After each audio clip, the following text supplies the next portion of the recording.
What's up, everyone? Welcome back to the Lost Records Journal, Play It One Visuals Lost Records Focus podcast. I'm one of your co-hosts, Adnan. My co-host Adam is here. Adam, you here? I'm here, and I'm still wondering why everybody's just flooding Blue Sky. Yes. Oh, yes. Blue. I'm tempted to sign us up for Blue Sky. Just You as know what? This week, I almost signed up. I was like, I don't want to sign up for another social media, dude. But it's like yeah, this feels different than Hive and Mastodon. there's yeah, Mastodon. It definitely feels different. This one feels much more like a legit exodus from Mhm. X, if I can say it. Um I like a lot of good people. They're like saying like, "Oh, I love Blue Sky," but Hive and Mastodon, they're just like, "Oh, I'm on there." But these Yeah. these these characters are actually saying it's nice. So maybe this week I'll get on Blue Sky. I Maybe can't. we'll see. I just my own position at the minute is I don't want to sign up to any more social media in my That's lifetime. where I'm at. Yeah, Off my personal account, I don't want to be on anymore because it's like I already have enough of social media. I don't want to keep looking at it. I don't know if I can be bothered with it. I know Blue Sky's got like 20 million followers now, something like that, or 20 million users signed up. I think X is about 500 million or something like that. So it's got a long way to go. Like even yeah. Twitter and even Threads as well has got like 275 million or Oh, something I'll like never from get on Instagram. Threads. Yeah, I'm not bothering that. But if like Blue Sky maintains some momentum, I might consider swapping, like, might run it a Player One versus World channel on here. But I'm honestly just in the mood set where I'm like, I just can't be bothered. Because I know some people like Toxic, dude. people like Blue Sky so simple and there's no adverts and it's clean. It's like adverts yet. Because when they Yeah, can because I never think it's always sunshine and rainbows. There's always something's gonna pop up people after started to that. forget that like cable, when cable first came out, the whole thing about it is like there's no ads because you're paying for the cable. So if you're doing broadcast, you get ads, but cable, you won't get ads. Netflix comes out, oh, it's streaming with no ads. So guess what happened? Ads happen. Ads will like since the dawn of time. When cavemen were drawing on that, I'll draw on this with no ads, and guess what? Cave drawings have ads. I Yeah. don't know if they are or not, They'll but they, they they'll probably did. they will consume us all. It does it on the channel as well. If you come to the YouTube videos, there are adverts turned on, but that's like, minor for us, and hopefully it helps reinvest into certain avenues for us, if anything. But yeah, that's that. So we'll see what the verdicts are on Blue Sky. But you know what's not Blue Skies? Velvet Cove, because that's also Lost Records main name Ah, that does have a blue sky in Velvet Cove. Well, for now, for now. it could turn green or purple. Exactly. You never know with Dora Montreal. So yeah, welcome Yeah. back to the podcast. If you are new here, as always, please do drop subscribe on the channel, turn notifications, like the video, share with your friends.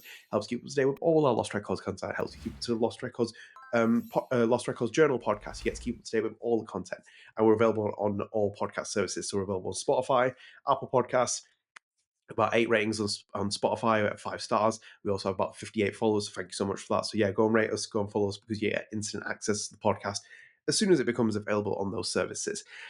So yeah, we are back now on the 23rd of November. We are like heading towards like Game Awards season ish. And we're going to just kind of talk about some of the recent developments that have happened, and you guys play a big part of that as well. I should just add as well, because it's not our theories.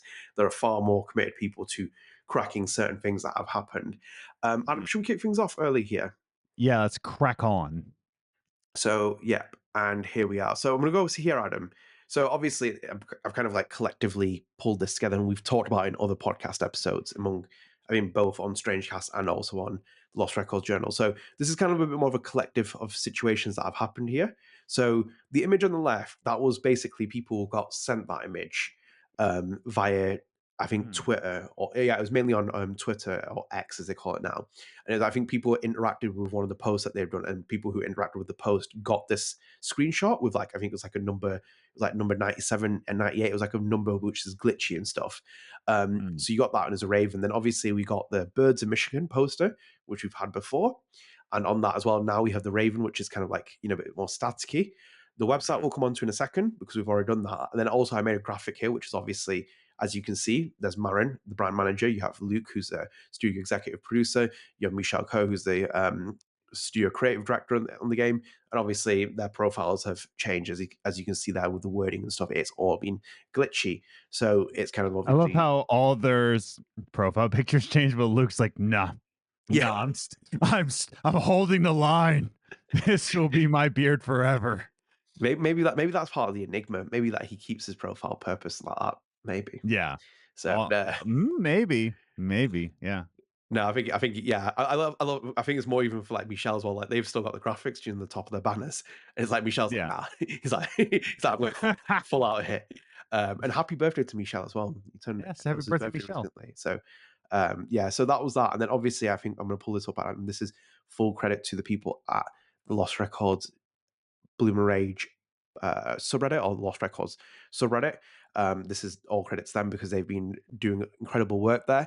And as you can see here, they found codes. They cracked the first code with the mystery thickens. So it says here Mm, from A Van Lifer, Reddit user, which says, "All right, I figured out the code since my last post. The ASC two letter from Luke and Michelle have been posting spell out quote unquote ABY end quote mm, 097 098 121. If you add 115 115, it spells abyss, quote unquote. If you go to their website and add the ASC22 code to their URL, it takes you to this protected page, which is, as you can see, the screenshot. Now we just need to figure out the password. So far, I'm stuck. So I'm going to leave that there. At the mm. time of recording, they haven't unlocked the website yet. We are not going to attempt on this podcast because I think it could be about a 4 or 5 hour podcast with no achievement from this. Um, Yes. but generally speaking, I think the marketing is quite nice. I think this part of the It's niche market, interactive marketing. yeah, That's the nice part. Yeah. yeah, it's lost, man. It's lost in the gaming industry. I'm very critical of the gaming industry in the current state of things, and it's like I think this marketing's clever as well because it's not targeted for a wider base. If anything, this is Mhm. like this is It's the very targeted. Yeah. yeah, and I don't think they need to like make it bigger than that. I think they're obviously targeting people who are interested in the game, people who have got their eyes on it. Obviously, Life is Strange fans mainly, but it's like this is kind of like nice to help build their mystique up and thing because obviously mass scale what marketing will be a lot wider and you'll see it as well, which I think is what's going to come up with this. But I thought it was quite like nice to see like what they're doing here as well. Like people have gone down this kind of like rabbit hole. Obviously, I like love stuff with Kojima, with the PT and stuff. That was great, and it's like this for me is quite nice for them just to do this. So I'm intrigued to see what actually is on the website. Um, do you like based on what you've seen so far? Where do you think this is going? Because I think like we've had like very surface level content, so we know the synopsis of the game, Mhm. we know the characters, we've Yeah. seen 3 trailers round about that, and it's like what's how do you feel about the story? Because obviously the Raven is now taking some kind of precedent in there, in terms of the screenshot, in terms of the birds of Michigan. Do you still think it's aliens? Do you think it's something like a Mhm. little bit unusual? What do you think is going to go on here? Cheeseburgers. Cheeseburgers. Yeah. Is a raven It's eating gonna be a cheeseburger? video of a raven eating a cheeseburger on the ground. That's what's gonna be happening. Yeah, Remember Pizza Rat? Remember that video? pizza rat. Yeah. Oh, you never seen that? Yeah, it was like a viral video of like a New Yorker found a full size New York rat dragging a piece of pizza in a New York subway. And it was this Pizza Rat for a while. By What the was way, Pizza Rat? Huh? did it when it ended? Did you get pizza rat will return in on a black screen? No, it was the Michael Bay washed away. So yeah, it's gonna be Cheeseburger Raven.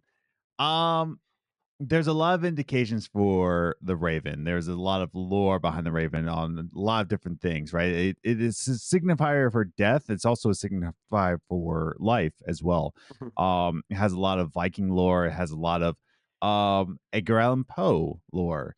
Edgar Allan Poe, who has famously talked about in a poem how he had relations with his wife's corpse. So that's one to go off of. Yeah, remember that poem?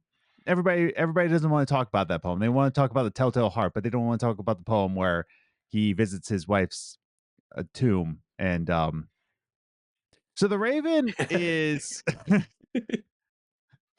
I forget what the poem is called, but it's you can don't Google it. Do it incognito mode when you Google it. Like Edgar Allan Poe corpse poem. Um, but yeah, I would say that the Raven has a lot to do with what's the word I'm looking for? An Death omen. What's that? with death. With death, but also with like the omen of something to come, right? Mhm. Um I don't know the exact implications, but I don't think it's going to be a physical raven in the game. I think this is all pointing to some sort of death that's going to be happening, right? Uh in fact, let me just quick My Google. my Yeah. hope is that when we get to the end of the game, because obviously we're hiding Adult Swan, and I hope the Raven's head is on Adult Swan's head, and Yeah. it ends in "coo." That's the game. Uh, So cultural the cultural depictions of ravens according to Wikipedia, right? Wikipedia, so take this with a grain of salt. Because of the black plumage and croton call and diet of carrion, the raven is often associated with loss and ill moments. Yet its symbolism is complex. As a talking bird, the raven also represents prophecy and insight. So there's like um ravens and stories often are psychoprompts, connecting the material world with the world of spirit. Oh, connecting the material world with the world of spirits.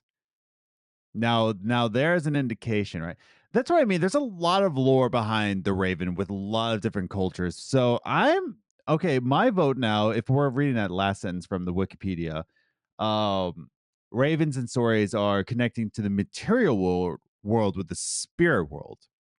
So I'm going to say maybe it's not aliens, maybe it is like a spiritual thing. In Michigan, I don't know, right? I don't know Michigan's history in Native American um transcendence. I do know where I live in North Dakota.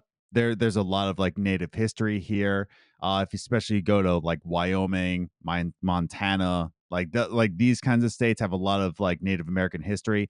I don't know Michigan's. I'm sure there is because of once again Native Americans live in America. This all this it is we're not American. We're European, but I will say that maybe there's some kind of like spiritual sense to this. I don't know in the same way of Beyond Two Souls. Remember that scene? oh, with the Navajo. Yes. Mhm. Yeah, like that one. I don't know if it's going to be that same kind of indication of the spirit world, but I don't know, man. I don't know. Could be it. Could be it. In fact, let's look up. Well, I'm do you just know what I think is though as well with the Native I'm American on. things? There's a Yeah, very I was about to say I'm on an ADHD like rabbit hole to this. there's a very So. famous author who wrote about Native Americans in one of his novels, or alluded to it in certain extents, which is Stephen King in The Shining. Well, yes. Was that in And Michigan though? That was in Maine. no, but I mean, like, they obviously big influences Stephen King and with The Shining, and it feels like if they're going to take some kind of like ideas as well, um, it might make a little bit of a connection there in terms of like the story is told from some like unknown force that is taking Mm, control. Um, I like the idea that Raven being an omen. So I think like, yeah. that's kind of a good idea, where it's like an omen of death, or it's an omen of something that's bad to come. Or prophecy or spirit world. Yeah. Um so far like I'm not putting a ton of like deep dive research into this. Uh but I'm not seeing like anything significant within Michigan like entirely, but there is history in here. Of course, because we have the three fire tribes, primarily centered around the three fire tribes. Oh, the Chippewa, the Ottawa, and the Potawatomi. So these are three fire tribes within Michigan. So there is some lore. However, I don't know if Michelle wants to touch on Native American history.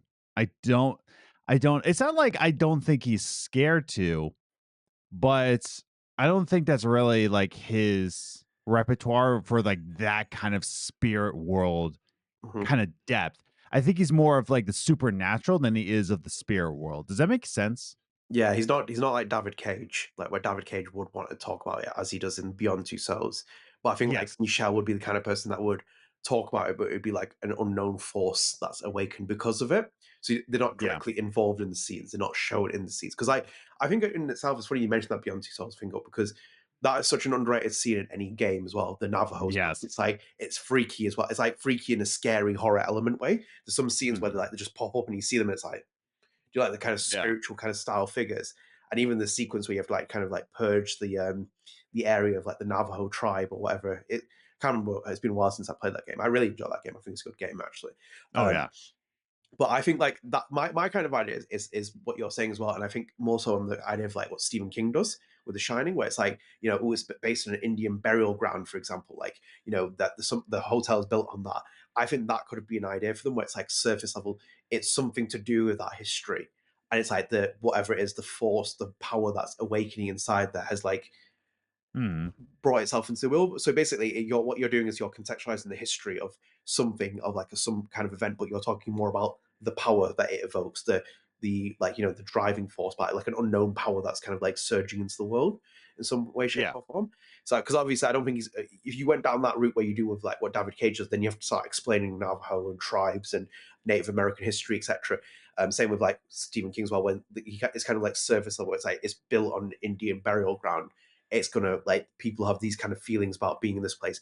I think that might be something you could do, and it would be interesting. It'd be something more to the game as well, because I want to see that with this. I want to see more narrative based, like Mhm. story building, like some kind of like history, some kind of lore. Because like um yeah, I'm intrigued by it. Because like my question that I wanted to ask you, and I've been thinking about this for a while as well. And it's gonna be sounding like a bit weird. Do you think this game's gonna be more like Life is Strange? Or do you think it's gonna be more like Oxenfree, if anything? I think they're gonna go more in the oxen-free routes than Yeah. anything else because it really does seem like now I don't know them. I've never even shaken Michelle's hand before. I'm pretty sure if I stuck my hand out for a handshake, he would just like walk into a door like, nah, too American, get out of here. Uh we're like, but yeah, so I don't think that Michelle has really communicated, even on his social medias, that he wants to do similar things as Life is Strange. I think he wants to move on. I Mhm. think he wants to do something bigger. I think he wants to really cement the idea of a spirit realm with friendship, like Oxenfree, you know. But to say something that's like Life is Strange is much more up and coming. What's the word? Where it's like they talk about teenage dramas being Coming of uh age. what's that? Coming of age. Coming of age, yeah. So it's like I don't think it's gonna be more coming of age than it is going to be like what we wanted out of Double Exposure, a murder mystery or some kind of like spiritual mystery Yeah. that's actually done right, you know? Yeah, because I was thinking about this because like when I went back and watched the camcorder footage, like there's no supernatural power element that we know of so far. So it feels like the camera is the main function of the game, where it's like you built around recording things, you know, making your own kind of like little things. There's no kind of like specific set power that's going to change things. So like when I was Right. watching it back, I was thinking like this does seem like more like Oxenfree, and obviously Michelle spoke about the influence of it, but I kind of get the Oxenfree vibe from the four girls, the group dynamic, Yes. the conversations, the exchanges, and I'm kind of happy for that as well, because I don't necessarily want necessarily a Life is Strange clone. I think they've kind of done that really well in terms of the media that they've been talking about in interviews, where it's like we lend things from Life is Strange. It's been a big experience. We've learned a lot of things, Yeah. but it seems like they've naturally evolved the evolution of storytelling and crafting, which I'm kind of like happy for, because I don't really want that. I don't really want another Life is Strange clone. Not that I don't think they couldn't do it, but I feel like this being its own kind of thing where you have characters, the focus being on them, their dynamics, their relationships, conversations being built, and then there's like a mystery, an overarching mystery. Um, Again, very much like Oxenfree one, it feels like there's always something that's happening in the background whilst you're building these complex relationships. So, yeah, I'm kind of keen to see what happens with this, because like I think like Hmm. the Raven set piece. I think I do wonder how they work with the Raven though, because obviously we've seen Life is Strange do it in a different way with Before the Storm, different studio, and Hmm. Deck Nine, but they never really Well, tapped into like Raven mythology. It was kind of like just it was associated with the game. I remember seeing some of the trailers. The first one with Before the Storm, it had like a Raven appear near the end of the trailer. Obviously, Chloe draws Raven in the bathroom and stuff. It never yes. really went. It never really went for me like beyond in terms of like that main focus of it. Like I know with like Ravens as well. One of my favorite ones, if anything, is Metal Gear Solid One with Vulcan Raven. Kojima has like a Mm, really big exposition on Ravens there, you know, and Raven is this like shaman, giant spiritual figure. and he like talks about like, the importance of a raven and like where it stands with a snake and stuff. That's what I kind of want. So I'm kind of keen to see what they actually do with that because I think you can really signal something quite Yeah. interesting with this story. What if like so all the girls are like in the forest, right? And then they see the raven, Mhm. right? And there's some kind of scene where they look and the raven goes, "Wow, remember that one time Edgar Allan Poe had relations with his wife? Wow, but she was dead the whole time. Wow." What if that Yeah. happened, Adnan?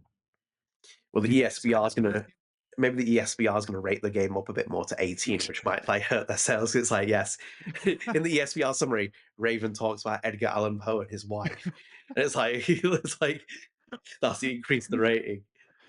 It could be I just want interesting, to point maybe. out that Edgar Allan Poe is from Baltimore, so I'm just putting that factoid out Yeah, there. That anybody from Baltimore is it is. Edgar Allan. Yeah, It he's is from. interesting, Well, I don't think he's from Baltimore. I think he died in Baltimore. right? So yeah, so he's a Baltimore guy, Yeah, no, which is it's why the Baltimore Ravens. there you go. Hmm. Yeah, I'm kind of intrigued by where they go with that Raven. It would be interesting if it was a talking Raven, if anything. Yeah, Like I think the Raven will talk about some things. Yeah. maybe it's the Game of Thrones Raven, the Free-Eyed Raven, or something like that. No, I think Oh yes, no, yeah. I think ravens are interesting concepts. I hope it is like a main theme within the game. I hope that when we see the market and more things unfold from this, we do see like some kind of signifier for it because it would be interesting to see that as because this game feels like it's going to take a dark turn quite a few times. I think like that. Like I'm very keen on the fact that we don't see Swan. That is very representative. I think you need to read into that. That's not going to just be like you don't see Swan through. You'll see in a later part of the game. I think they're intentionally hiding her because something happens there in some way, shape, or form. My current bet is going to be it's the Raven head on her instead. It's going to be like it's going to end. It's going to be like fuck, and then it's going to be like game over. Swan Holloway will return. And Michael Bass, like music comes on. um, no, I'm interested because I'm like for me, if anything as well, all signs lead to the Game Awards next. Like obviously, the Yes. game debuted at the Game Awards in 2023. Do you think that's going to happen? Because I think that if anything, leading up to the week that we're getting into, I think we're probably going to get a very cryptic teaser again, and it'll probably be like see more at the Game Awards or something like that. Yeah. I don't think we're gonna get like a warning like that, like saying like, oh, more to come at the Game Awards. I think it's just gonna appear and get people a little bit more hyped, right? Yeah, Um just because like I think because they're being so cryptic, they're being very secretive about this, that like why would they say like pay attention to the Game Awards? yeah, You know? I think we're gonna see, because the Game Awards are happening December 12th, right? Which gives this game about 2 months left of marketing, right? yeah, I think they're going to go in with a lot more details. I think we're going to get a 2-minute trailer at the Game Awards. yeah, That's what I'm thinking. Filled with gameplay, like stuff we haven't seen already, right? Because if we play the same trailer over and over again, we had the gameplay footage. We had the gameplay, what do we call it, like the demo that was given yeah. out to like different content creators, that we all saw that. But is there something new that we need to see? What is the twist? Like, is it aliens? Is it spirits? I think we're gonna get at Story trailer. I think we're gonna get a story trailer. Yeah. Yeah. Because You like it know. makes sense though, because reveal trailer was first at the Game Awards 2023. Then you had a lo-fi summer trailer Yes. at the Xbox ID showcase, which was I think that was like kind of an in between because it didn't really obviously do anything more. I think it was an introduction to Swan. If anything, it was Yes. like more of a focus on that. Then obviously, as you said as well, we've got a Gamescom trailer plus the pre-alpha footage slash the impressions that were made of the game, which was kind of a bit more weighted. I think logically, if you're going to December, you have to do a story trailer because the game is out in February, and it's like you have 2 months there, and it's like people are interested, but they don't necessarily know the story beyond just the synopsis. And like there is for me as well, I agree with it being a 2 minute trailer. I think it might be a bit longer, if anything, as a game, as a trailer of the show. But it's a story trailer, but then also as well a pre-order bonus as well, or whatever pre-order incentives, etc. And then obviously kind of a reminder of pointing people in that direction, saying that the game is out here. Because I don't think pre-orders are really open for it. There's no, we know there's a retail release coming at some point, but later after the game is out as well. Um, so I feel like it has to set up for something because I think that's when the marketing picks up Yeah. steam, if anything, because it's obviously not cheap. We've seen with the Game Wars the prices that they charge for the trailer. And speaking of which, as well, I actually did a bit of research on this. Actually, it's a bit more of recent news. How much do you think that they spent on their trailer at Gamescom? $100 million. 100 million. one Oh, dear. hundred million. That's Give, that's Jeff Keighley in a nutshell, if you ask me. give me a guess. For a 2-minute trailer. They showed the one that they showed at Gamescom. Oh, the one that do you have the number? Yeah, or a rough Okay. estimate at least. Okay. Are we playing like Price is Right thing? Like if I go any higher I lose? Give me a rough estimate, if anything. I'll show you. Last question, how long was the trailer at Gamescom? I think it was like a minute something, like minute Yeah, 20 something like let's that. let's say 60 seconds, right? Yeah. Um at Gamescom. I'm going to give an It was on the opening estimated night, by the way, as well. I'm going to give an estimated amount 40,000. 40,000. Yes. Okay, so this is a news piece that came from Inside Gaming or something like that. Inside Gaming. And this was what their headline was reading, as you can see on the screen, Adam. Oh. It can cost up to $500,000 for a spot on the opening night live 2025. Oh man, I was being generous with Jeff. So as you can see here, it says the cost to show your game at the opening night live is set to get even more expensive for studios, according to a new report from German outlet Games Come Witchcraft. Jeff on, annual event at dude. Gamescom is charging up to nearly $500,000 for a spot on the opening night live 2025.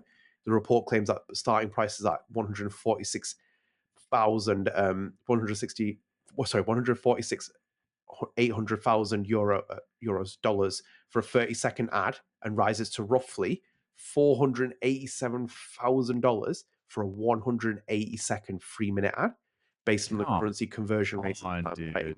The 3-minute ad is at one of the two new tiers offered for 2025 along with a 150-second ad for roughly $419,000 in free. In total, there are 6 different tiers to choose from, all more expensive than the So reported costs for the same amount of time in 2024. So it's more expensive. This is just kind of give you a rate of it. I'm not yeah, I saying see like the definitive. 60-second trailer here is $179,600 in 2024. Yeah. So like this is just a That's insane, dude. because obviously remember as well, Lost Records was shown at the opening night live at Gamescom, and this literally caught my eye only 2 days ago, June before we started recording. I was like looking at that, thinking like, hang on a minute, and I clicked and it's like, yeah. So they've obviously spent over 100K on this trailer alone. Dog, More than that's a 100K. college tuition right there, man. Yeah, That's a college tuition. Holy hell, that's dude. what it is, isn't it? That's why they have to do the Game Awards because it's not necessarily like they have to appeal to those wider people. It's going to be shown in a montage of like content next month where everyone's going to have their eyes on it. So obviously they don't need to worry about us lot, but it's like they need to worry about the bigger people because they got Avowed coming out next year. They got Assassin's Creed coming out next year in between Lost Records being released. So they need people Yeah. to put their eyes on it. So obviously it costs a bomb for the marketing, if anything, and it shows you why I don't like Jeff Keighley as well because I think he's a I'll reserve my opinion on it. But yeah, that's I saw that and I was like, I need to show you that because I was like, I remember the game being shown at Gamescom opening night live, and Yeah. that's the 2025 rates, remember? So they're more expensive. So Oh my god, knock it dude. down a little bit more, and it's like you get the price. Brutal. So then the Raven's going to come in and see like, remember that when Jeff Keighley charged us $140,000 just to show a trailer? But yeah, but when the Ravens are doing that, in the background there's going to be signs saying "wrap it up." It's going to be like you're talking too long, Raven. Here, it's like you can't be doing that. Talking too long. It's Um, Jeff Keighley with like the crosshairs in the other scene, oh like a my Metal god, Gear Solid game. I can't. Do you know what? I was saying this to you off podcast. I can't believe that the likelihood is that for me, 99% Lost Records will be at the Game Awards, and then also Hannah Tell is there for the nomination for Life is Strange Double Exposure. I'm like, I have to watch this again. It's like Michelle and Luke. I hope that you knew I stayed up till 3 o'clock in the morning last year to watch this ceremony Yeah. to see a game because that's all I really cared about. I had to watch this guy do like an indulgent festival of Can like we nothing. Can we talk about the Game Awards, like, a little bit? Like, Yeah. this year's? It's like the Oscars for Timu from Timu. That's what it is. Well, I was That's gonna what I think. say, man, it's like, I'm just gonna say this. What a weak year for gaming, dude. But when What a weak DLC is year. taking place in there, that says a lot. Okay, so I hear arguments for both. I am on the side of I think Erdtree does deserve I think it doesn't deserve game of the year. I think it deserves to be nominated for Well, we had this, funnily enough, on the last Strange Cast episode, someone commented saying, like, you can't exclude, remakes from award yeah, ceremonies, I it's did not see fair, that. etc.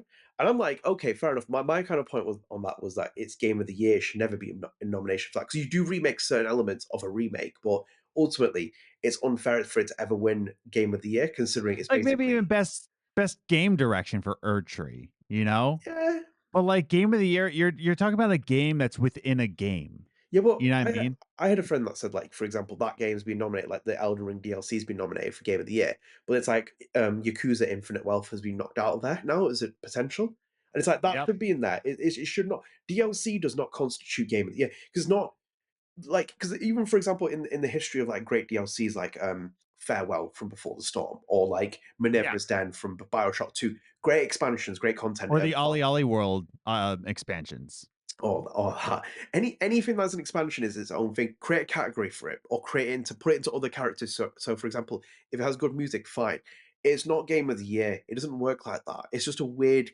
It felt like he was just It takes inserting it in places from other games, like you said, Infinite actual Wealth. games. I will say this, man. I will say this. Banishers Ghost of New Eden was slept on this year. Like that deserves a nomination. Hell, you know what? I'm gonna go on a limb. It deserves a nomination for Game of the Year. It does. Like it really does. It's fresh, it's new, the story's great, the acting's great, the gameplay is fantastic. It is one of those games that I feel like will stick with me for the rest of time. And it wasn't nominated for jack shit. You know what did get for best narrative?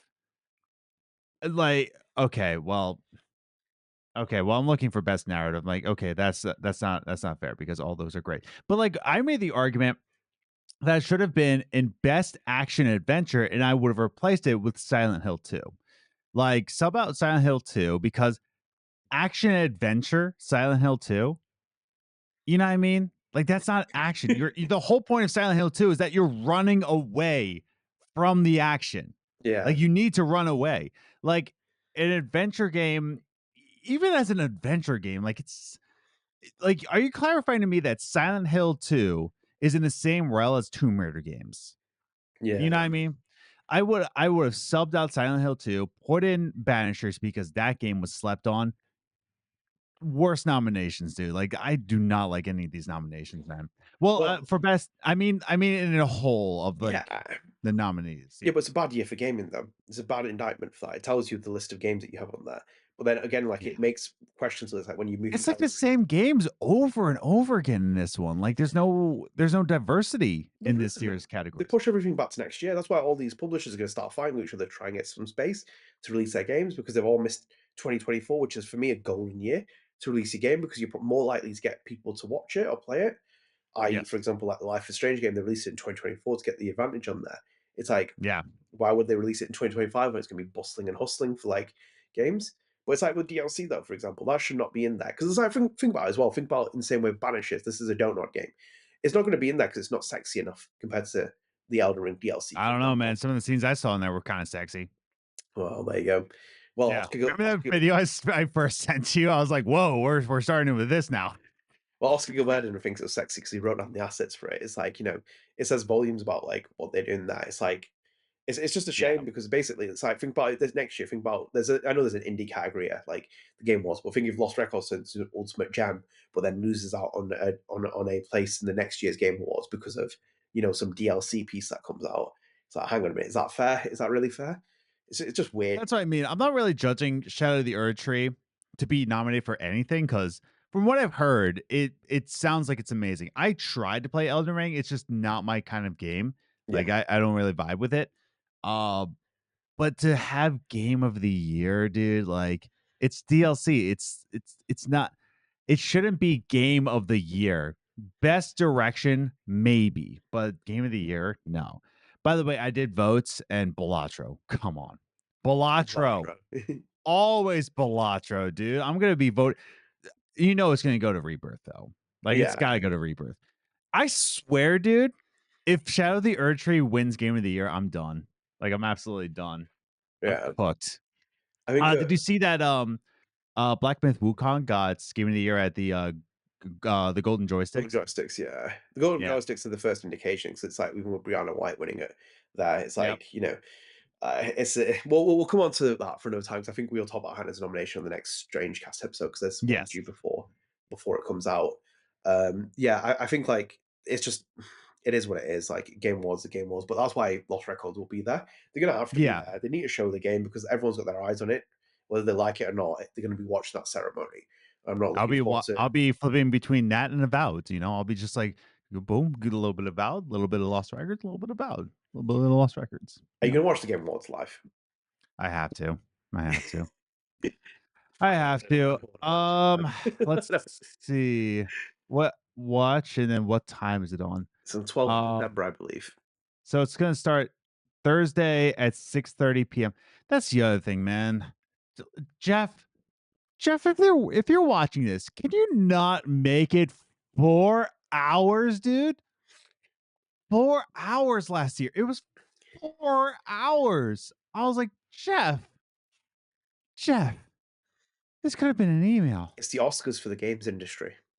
Oh my god, dude. Like it does not need 3 hours. Because if it's gonna start 6:30 p.m. my time, I have work the next day because you're airing this on a Thursday. Like, have the indication. If you're gonna make it 4 hours, make it a Friday. A lot of people have work on Saturdays, but like less people have work on Saturdays. No, you're gonna make it on a school night. You're gonna make it on a work night, and you're gonna make it 4 hours. Screw you, Jeff Keighley, He's just on a lot of different things. he's just boring. Honestly, I'm so done with Jeff Keighley. Like I Yeah, was I like, see you at 12:30 a.m. yeah, it might not happen. That I'm definitely not watching Yeah, that. no. I love Lost Records. I love everything else, but likelihood is a not a chance. What day is it on actually? December 12th, that's a Thursday. Well, for you, it would be a Friday morning. Oh god, no. Yeah, likelihood is a definite no from me at that point. I have no Yeah. interest in it, man. All I want to see That's is what I mean. They're doing it on a work night. Like, come on. I might watch the early part so I can catch Hannah Tell turn up in her lovely dress and Miso turn up in his bow tie suit That would be on the great. red carpet. That's what I want to see. And then after that, I want to see Lost Records. And after that, I don't want to see Jeff Keighley's jerk off festival for the better part of like 4 hours because I've got better things to do in my spare time. So I That's give what I no mean, attention to dude. that. Like I just don't like. This is what I hate about it because like Lost Records, it's a lose lose situation for Don't Nod. In the bigger conversation of Lost Records, Bloom and Rage, and then even Don't Nod, for example, you're in a lose-lose situation because they have to use that platform and throw tons of money because they need wider exposure to gamers and to gaming audiences. Hence why you see big games turn up there or even little games because just people will see it if anything, and that's like the main thing they have to go through because in itself, Don't Nod is currently embroiled in all kinds of things at the minute. So you already have like, for example, a reorganization project that's in the works from Don't Nod where 69 jobs are online. They've suspended production lines and certain things. They've Yeah. written down assets for Banishers of Juson. The STJV has just announced a third strike against Don't Nod on the 22nd, I think it was, or something like that. So another strike's happened again against Don't Nod. And it's like, this is all one thing after another on each thing. And it's like, I've said this before, people think Yeah. that what's happening in France doesn't affect the Montreal team. It directly affects them because Yeah. it's morale. It's also, for example, the social media teams, the marketing teams are all based in Paris beyond just Marin with the branding stuff. So it's like, they need to rely on those people. They need to rely on the France team. And that's getting hit by strikes with unions at the minute for over the reorganization project mainly. So it's like, these are all important factors that are going to play into it. And it's like, we're in for one hell of a 2025, which goes ahead of it. I've seen some people actually, Yeah. and funny enough as well, I've seen some people joke on Reddit saying that, do you think Square Enix is going to be there and they're going to announce like a Life is Strange double exposure DLC or the next game just to overshadow Lost Records? DLC for double expo. But- What? Well, there's no DLC in the works. I know that as far as I'm aware of it. There's nothing like that's going to actually happen. But like, So dumb. What if they do? What if it's like shove the Earth tree button double exposure? The Abraxas DLC. You play as a Oh bit my like. god, dude.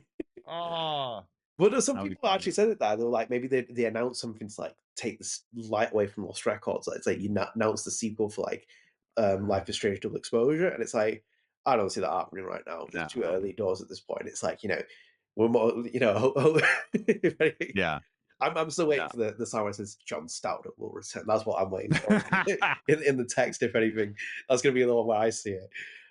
No, honestly, I don't think they're going to be any. I don't think Square's going to be anywhere near that. Square's got its own business as well. It'll be collecting awards for Final Fantasy, if anything, to boost up that volume. Damn. Um, but genuinely, No, yeah, but yeah, talking about the Game Awards though, I think listen, man, I think we're gonna see it, and I think we're gonna see a 2-minute story trailer.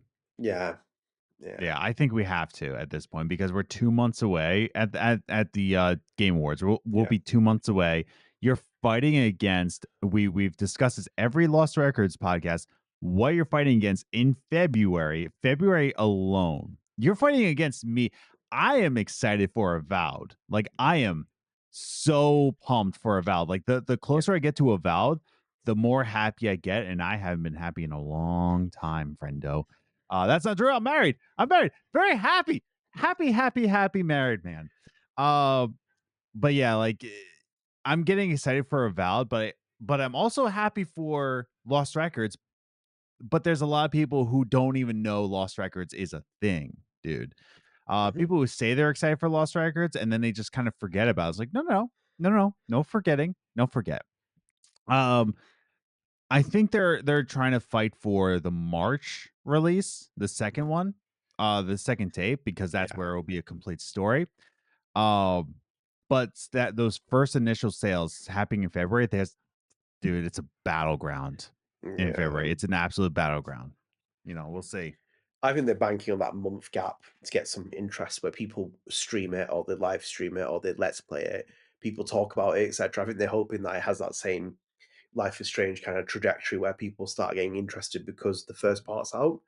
Yeah. Obviously, it worked because it worked, for example, with Double Exposure to an extent. The way that they ended with a cliffhanger, people were talking about it to an extent, even though Square Enix botched that in different reasons, the way that they launched that game. But there was set up for it because think about if same with the first Life is Strange, like the amount of cliffhanger endings around certain episodes, it is really trying to get people dragging in their attention to it. But I think they will obviously want big sales to start with in February, and then hopefully, if success comes about with it, people talk about it, gets interest, it catches people's eye. Then maybe in March, when they have a bit more money, they throw a bit more money towards it and buy the second half, and then also the first Mm. half. So yeah, it's a tough year, it's a tough gig as well, and it also amid what's happening at Donut, it's not really the best of signs at the moment. Yeah. I think they're on all problematic situations. I need to go back and listen to 2020 listen to our 2020 predictions for Yeah. Deck 9 because by God, they must have aged.